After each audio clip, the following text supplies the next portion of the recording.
selikur. Hei.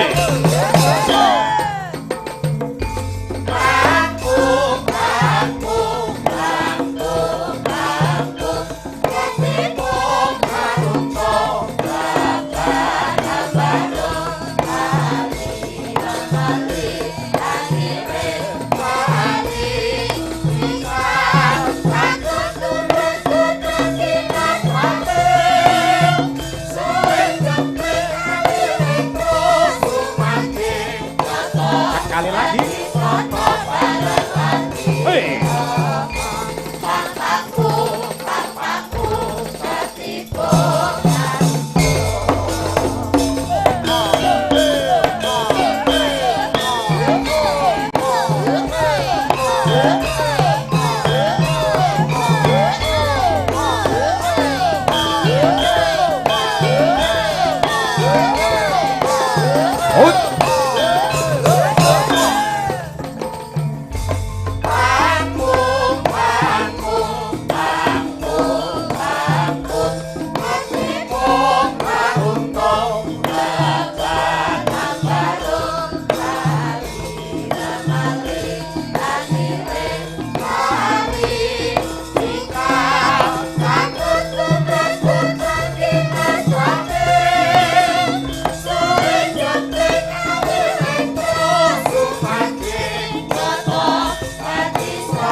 Yo. Assalamualaikum warahmatullahi wabarakatuh. Waalaikumsalam warahmatullahi wabarakatuh. Nggih, sehat nggih Mas Haji? Alhamdulillah. Pikantuk pangestu panjenengan lan para sederek wonten mriki pinaringan sehat.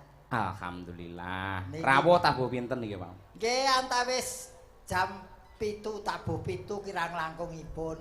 Nggih. Nggih, pangestunipun diparingi lancar kendaraanipun nggih benten rutenipun merga niki terus terang kula bersyukur matur sembah nuwun panjenenganipun Pak Sun Gondrong sing digawe iki sapa iki? Kok ngawur Pak Sundaya? Oh.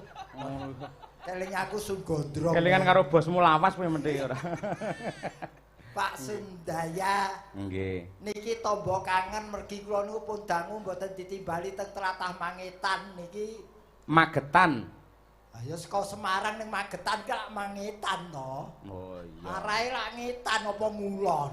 Oh iya, Niki Ngetan. tombo kangen tenan kula pun dangu mboten sowan tlatah mriki. Pangestunipun sakmenika kula mboten medal saking Kabupaten Paving. Kok Paving? Iki lho mlumpat gunung lak Kabupaten Paving to. Nggonamu ki lho. Karanganyar. Lah ya karang ki apa? Watu. Anyar ki wis ngarani watu sing anyar lak Paving. Asem iki plesetan terus iki bocah. Lah lho wong lak biyen rutene saka Karanganyar munggah Langit Mangu. Tawang Mangu. Tawang ki langit ora tau nyanyi lagune ning tawang ana lintang. Tawang ki langit. Oh iya. Lah ngerti to. Ngerti. Lewate terus Telaga Macanan kuwi apa? Telaga Sarangan. Ayo kandangan. Sarangan. Sarang iki lak kandang. Ku Angel gak men to wong omong iki. ora mudengan lho aku ngono kowe iki angger adem kok bundel. Wong iki sing rada gaul. Dadi saka Paving mau sesuk mulih to kowe. Saka Magetan terus ning Kabupaten Paving, bar kuwi mulih ning omahmu ya kuwi Kabupaten Semawis. Semarang. Ha iya, larange apa? Awis. Lah iya Semawis, ayo. Sampeyan ning Semawis ngliwati ya kuwi kutha Mbajul Kesupen. Nggih susu lho. Boyo lali. Lah iya Boyo ki apa Boyo? Boyo ki Bajul. Ayo lali apa? Kesupen. Lah iya Mbajul Kesupen. Iya. Kowe terus lewati kutha Entuk Pitu ki to. Hah? Kutha Entuk Pitu bar Bajul Kesupen kutha Entuk Pitu. Salatiga. Lah ya salah telu ki lak Entuk Pitu. Kaya entuk ae ora ae. Wong kowe iki tenan kok niki dipinaringi lancar mergi kula liwate lak tol. Jalan tol. Tulisane TOL ya tol.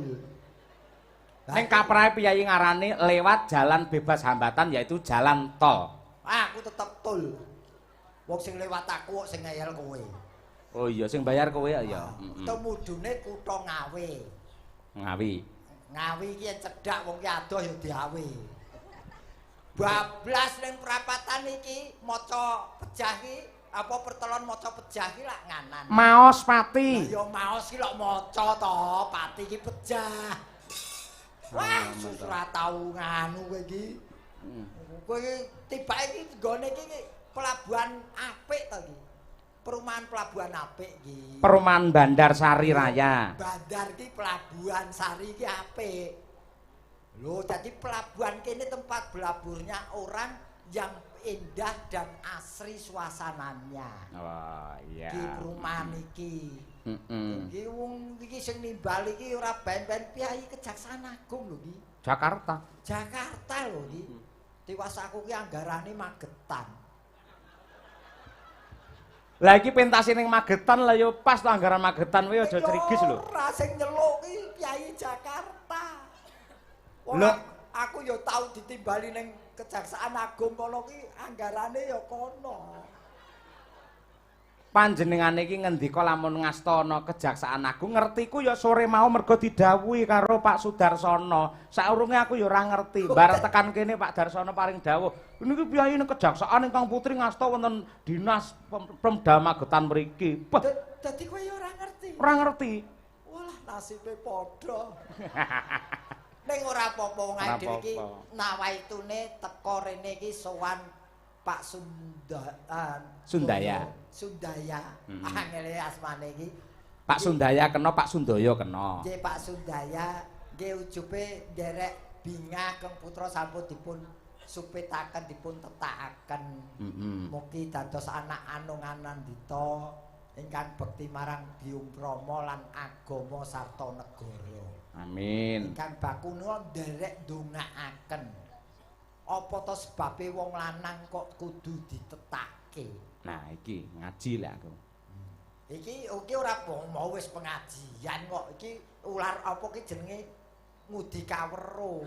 Tukar pengalaman. Nah, mergo kuwi wis memenuhi beberapa hal yang berdampak positif. Upamane wong lanang ki yen ditetake dipandang dari sudut hukum agama kuwi sudah bersih dari najis. Betul.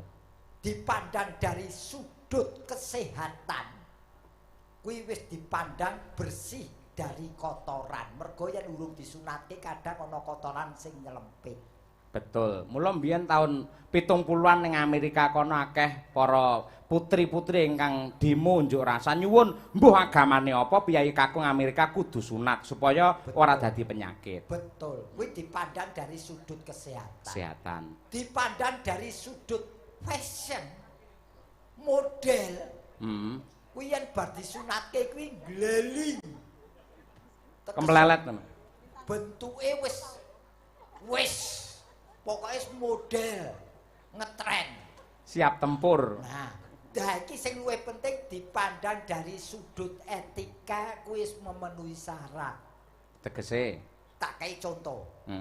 Wong yen arep mlebu omah, kayan nganggo topi, nganggo helm, nganggo caping lak ora beretika. Saru. Mesti kudu dicopot. Ora beda cah tetak, wong lanang tetak. Ngene iki secara etika wis memenuhi syarat. Upama mlebu omah wis sopan. Oh iya. Nggenku ki enek, jane wis tetak malah bareng mlebu gawe helm ni enek yen model ngono kuwi. Kuwi ora dijahit mesti. Ora dijahit. Lho iki ya wong jenenge tukar kawruh adu pengalaman kok, Mas. Bener. Dadi sing baku niku nggih kudu menurut kesehatan baku. Mergo Pak Sundaya Piyayi ngendi to jan iki? Asine Piyayi Ngawi. Nah. Terus lenggah ana laladan Magetan kene, ngastane ana ing Jakarta. Wis Sundaya ke, Pak? Nggih. Sundaya. Nggih. Ya iki. Sundaya ki tegese apa? Sampeyan sing tukang ngonceki kuwi. Sun kuwi sunah kuwi dilakoni apa meneh sing wajib. Ki. Jadi beliau selalu melakukan apa kewajibannya sebagai seorang muslim. Sunah kuwi dilakukan apalagi yang wajib. Betul. Donodriyah kuwi wis dadi kebiasaan beliau. Ya tontonan kanggo nyenengake piyai akeh kuwi hobine. Garwane Pak Sundoyo Ibu Ervina R. R ki biasane bensine entek R. Iki do kendaraan yo ora. Diterjemahne garwane Pak Sundoyo iki lho. R kuwi R huruf R apa ER? ER. Nah, iki sing guru tak uceki yo iki. Mergo angel lho. R iki kecekel wine iki lho.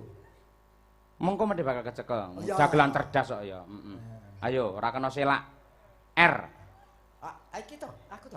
Ono. Oh tak kira kowe dhewe. Bagiane dhewe-dhewe lek cerita aku lho bakal ngonceki ngono lak sampean sing wasis wong tanggamu wedoke kok onceki nyatane meteng. Aja gawe isu to. Bojo kowe tak onceki angel kok tanggoku. Lah iya, R, ayo. Iki lho. Lho diwangi to, Nduk, aja malah buka HP. Ana padine bingung kok. Kuwi ya brosing goleki kuwi ya. Kowe goleki to? R. R ki apa ya? Aku yen wong liya wani iki sing nanggap ya mosok tak. Lah ya nganti kleru nganti elek potong ora. R ki apa le? Agar ora ngerti kok ndungkluk kabeh kowe. Biasane do ngewangi lho. R ku bubarka. Ora iki ER iki lho masalahe R dhewe aku ngerti. Ayo apa? Ayo iki. Wae nganti subuh kita oyak terus iki. Ayo. R ki saka tembung eran temen anggone nresnani marang keluarga. Akhirnya ketemu juga elok tenan. Eram temen anggone nresnani keluarga. Eram temen Mas Gareng le cerdas bengi iki kan. Wah yen golek duit iki. Ayo, iki ora gampang lho. Finansiale wis dipenuhi karo Pak Sundoyo. Buktine? Loh, apa penjaluke dituruti beliau itu? Wis, arep Wis dilunasi seminggu kepungkur. Wis saya nggo wayangan ngene iki sipil. Upil ya? Ora militer, sipil. Malah kaya penduduk ora. Nah, sapa asmane? Nah, kari dhewe. Nah. Namanya istri ya selalu setia dengan suaminya. Ah iya, sing penting nae sing dikhitanke iki. Ayo. Muhammad ora perlu, iki wis cetha kok. Bagas Al Faruq.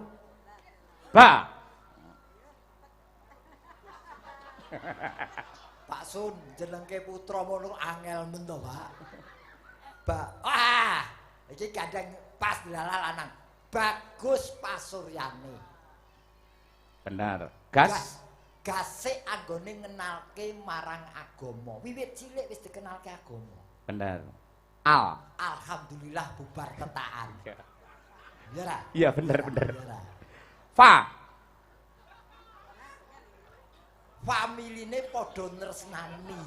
Iya. Bener, mula kabeh padha ndongakne ya.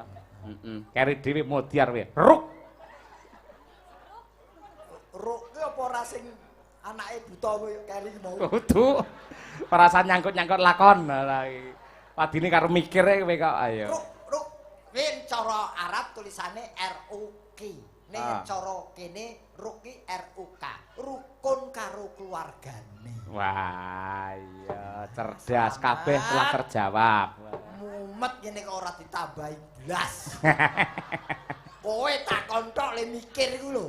Lho pancen kewajiban kuwi lak ngumpani ning sampean yang menjawab, yang menjabarkan. Yo sisan no, Bandar Sari. Bandar Sari. Kita terjemahke wayangan ki ora baen-baen. Bengi iki disponsori karo Toko As. Endi? Lah kae. Oh ya. Toko As. Akhirnya sponsor jebul iki toko.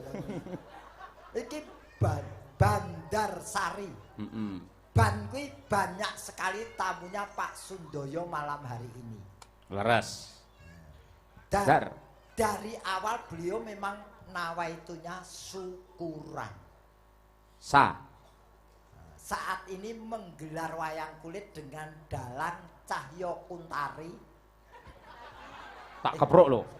Kaya enak tulisane lho, Cahyo Kuntadi. Alah, tadi karo tari lah Kakang Adi. Kakang Adi ndingi aku celuk Mas Kangko ndingi ora. Cahyo Kuntadi. Keri dhewe Ri. Yang nonton karena ada garengnya dari Semarang. Wah, iya. Mulorane Ramokal jenengane karo Piyai Magetan iki ditresnani. Aku ku meh piye-piye mesti diterokke, meh piye-piye diterokke nggon tekan uncek-uncek ngene bosok doan wis. Pancen ngene iki mulaku lak sering ngomong karo kanca-kanca. Iki Le yen kowe niat dadi dagelan aja mung lucu, ning ya sing bermutu. Dadi lucu kuwi gampang. Paribasane kowe udo gulung ning prapatan wis diguyu wong. Iya. Ning yang bermutu itu memang kudu ber-IQ tinggi. Ning terus terang Mas aku mau mbok sebut pelawak, aku terus terang kurang cocok. Kok iso? Kalau saya menstandarkan diri saya tetap dagelan. Bedane pelawak karo dagelan apa? Pelawak kuwi disandang dening para-para sing wis lumaku ana khususe ning ibu kota kono. Menyandang sebagai pelawak dan itu pun sebutan dari bahasa Indonesia. Oh iya. Kalau saya status saya tetap dagelan.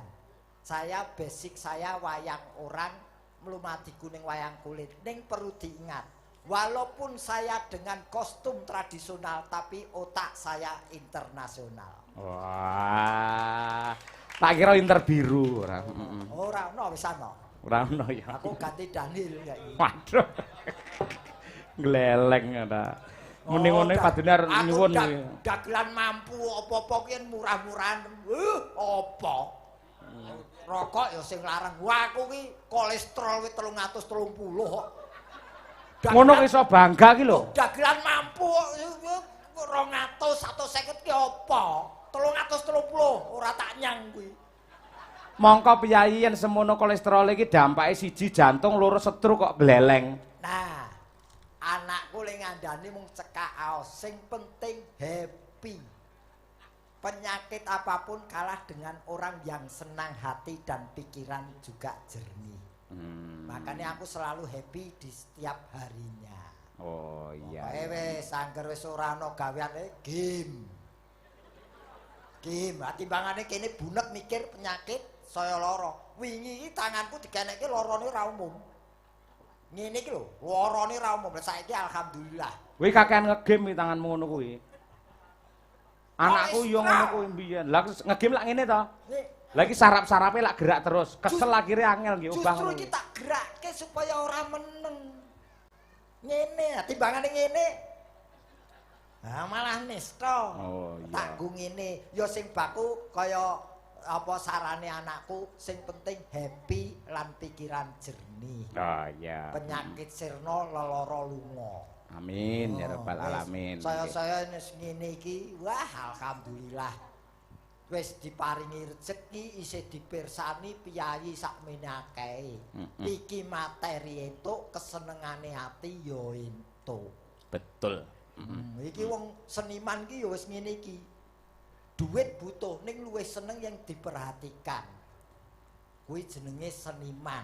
Iya. Intine mergo seniman kuwi kabeh apa wae jurusane baik seniman tari, pengrawit, sinden, penyanyi, pelukis, intine gur siji.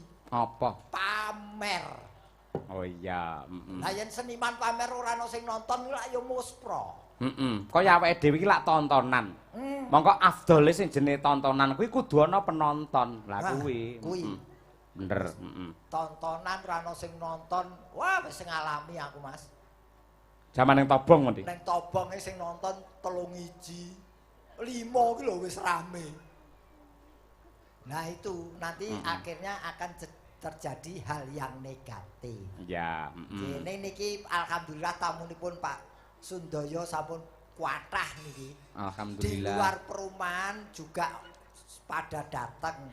Piyayi-piyayi yang sampun purna jabatan ugi kathah banget ingkang nyengkuyung Mas Gareng. Salut kagem masyarakat ing perumahan mriki tasih wonten gotong royong lan sayuk rukunipun. Nggih. Nggih padha karo sing mbok omongke. Apa? Nggonmu karo nggonku kuwi mungkin ora berbeda jauh. Nggonku kono ki perumahan, dadi sifate wis lulu gua-gua. Individu. Lah kuwi lho sing berat. Angger perumahan kok ngono ki berat. Ngono lho ning kono dadekke RT ora pecah kene. Gur RT kok dipamerke ora. RT iki saiki ujung tombak lho. RT iki ujung tombak. RT iki yen biyen rukun tetangganya saiki RT iki rekoso, T iki tombok. Oh iya. Ono apa-apa RT sik. Heeh, sing langsung ya berhadapan karo masyarakat ya RT kuwi ya. Kuwi lho, kowe kok aja meneh kok ngurus surat-surate penduduk. Aku ngurus surate anakku meh nikah kowe mumet ning kene. Lah iya. Ning yo tak lakoni, kembali lagi nawaitune ibadah. Leres. Nggih to Mbok Adem, angin sing sempribi tak golekne kanca men anget Mas Gareng. Alah kok lagi tanggap lho ketemu Lah iya. Yo Mbak Winong Nawangsih. Ayo. Kurmati ngangge cublak-cublak suweng men jumeneng. Yo berpacu dalam melodi. Ya yuk.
Aku biyen ya kesusu lahir.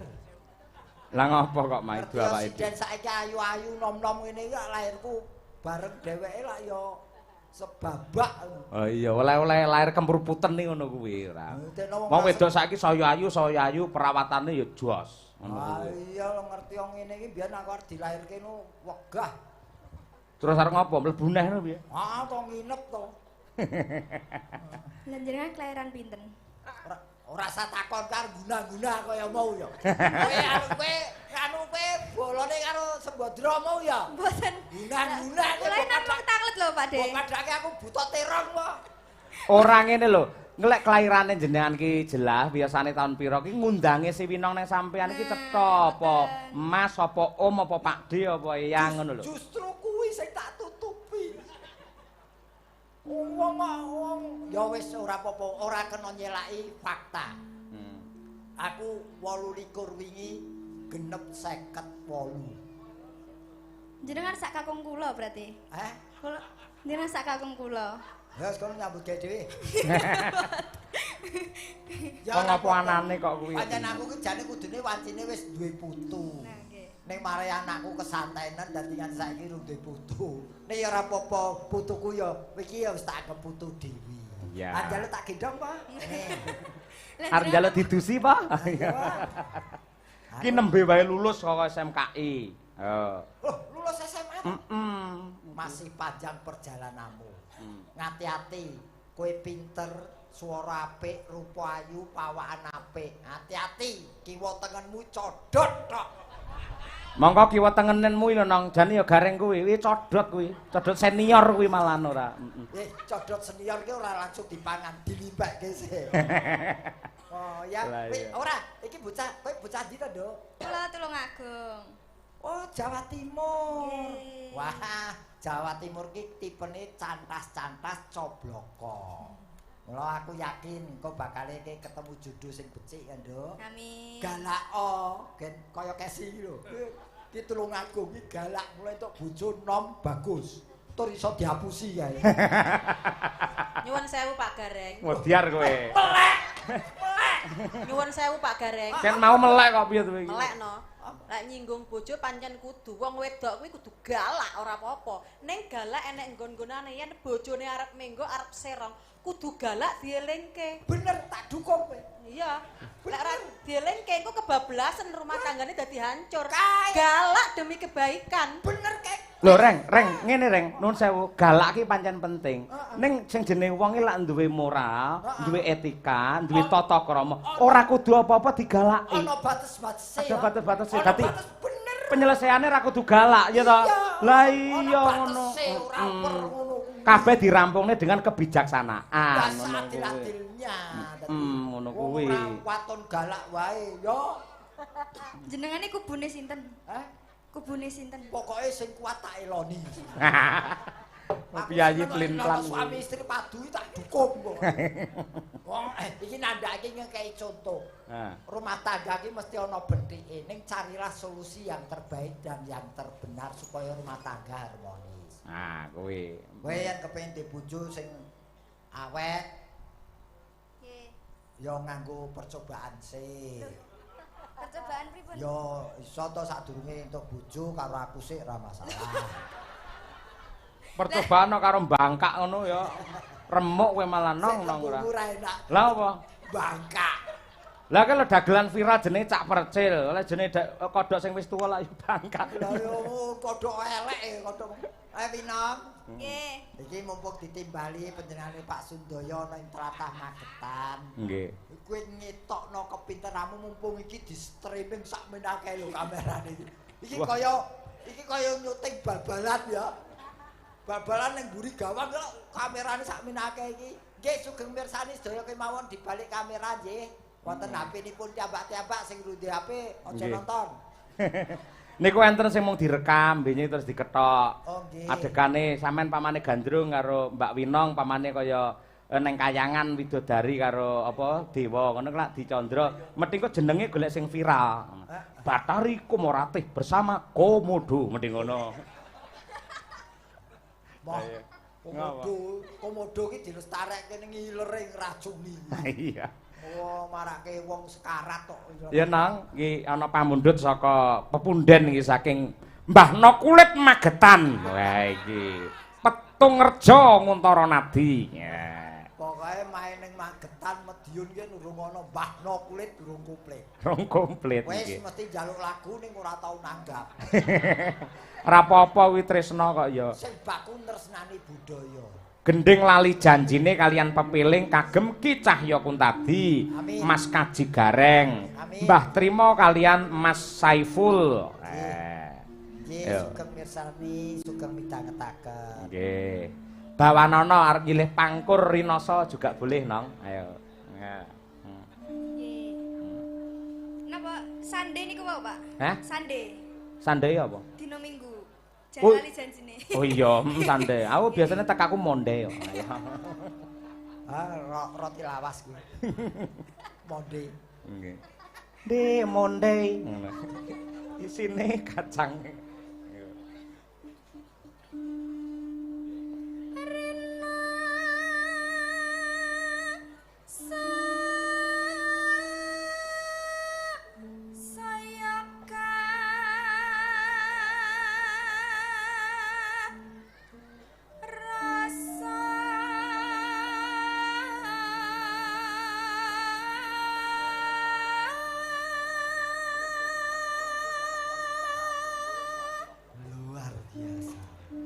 Sinden ngentekke omah ngentekke sawah ya iki ya. Heeh.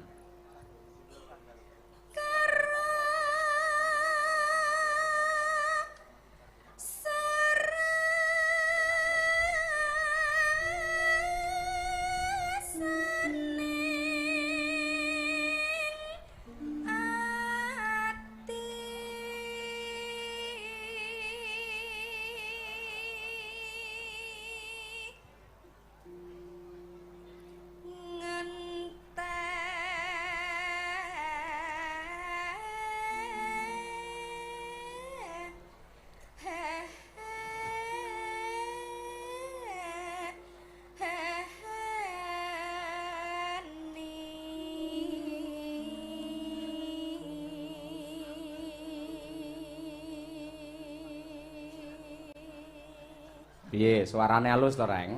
Lulusan SMKI wis mateng iki bocah iki. Ah iya. Iki muridé Mas Tetuko kae. Tetuko sapa? Sing gampang kae. Mas Teguh. Jenenge Teguh Tetuko. Wah. Kowe kemeruh ora? Panggalek kegawean wong kok nggawa buku sakmono kandele kok ngono. Lah ya wita nek nggo apa ben disinau, iso ditokke bareng-bareng nang kene. Ngelmu kuwi ngelmu. Ah iya. Ya nang.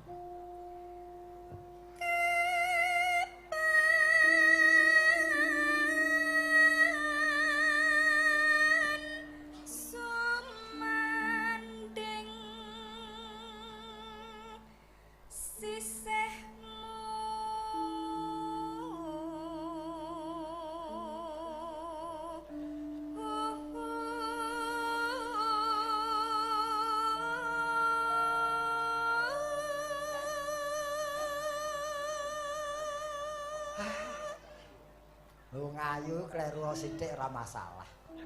Apa kleru ki, Mang? Ora. Upama kleru. Upama kleru. Coba wis tuwek nglengo ngono wah.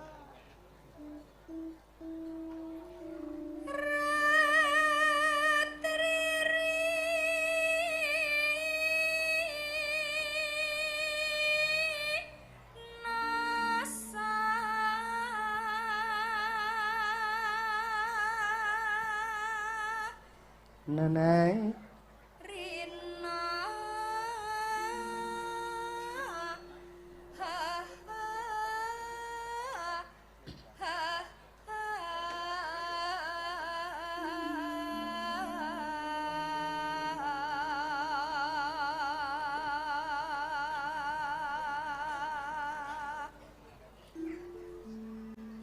yen wis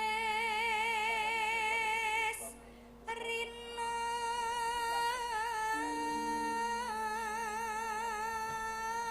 Neno enggal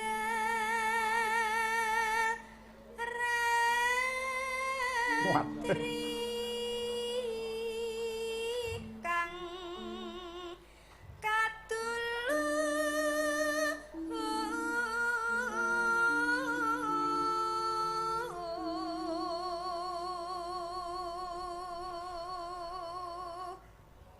Neno. Ya nang. mong sliramu tanah liya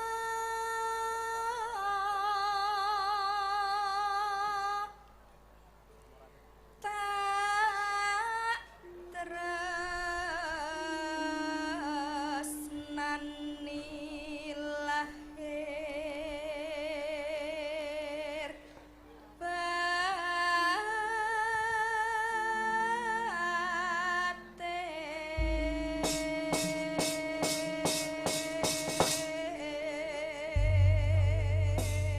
Ya. Monggo dipun lajengaken lali janjine. Ayo. Ya nang, tenos. janjane kowe neng Mesem cahayu.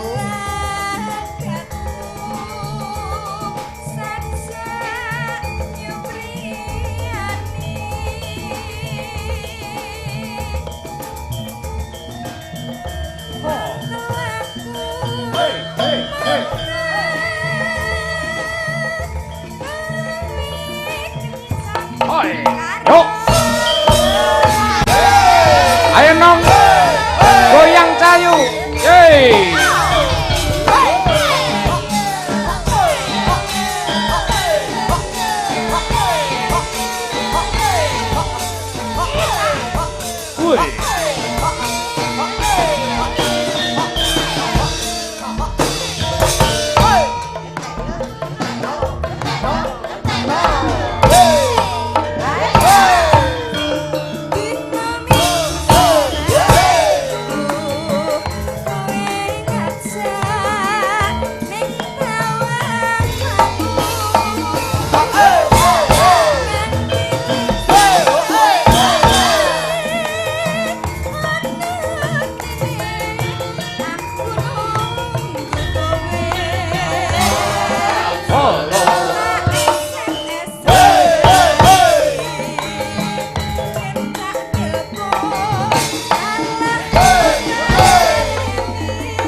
kasih.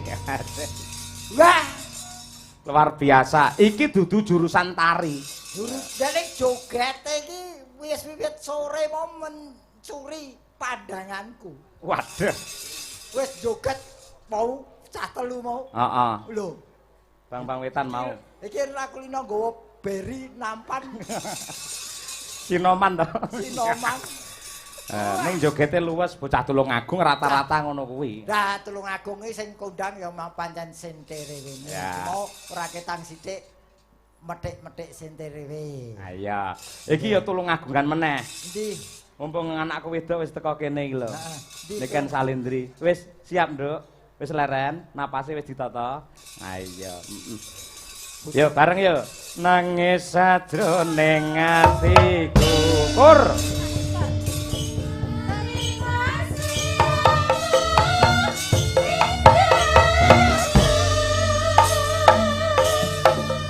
Yo. Nen nen nen.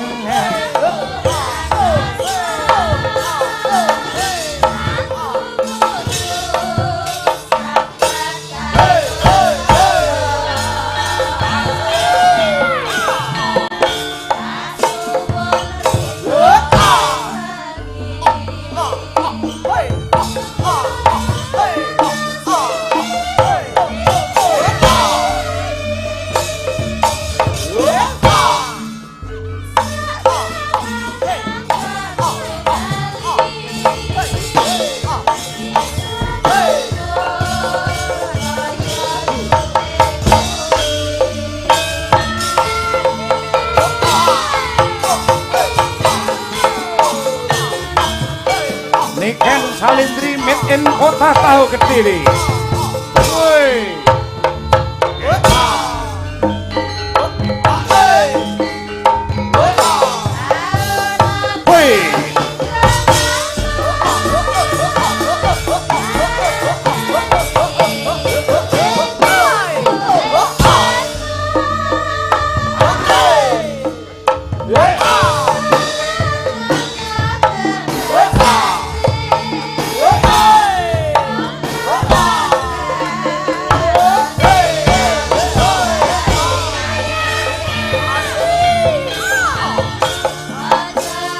Woi.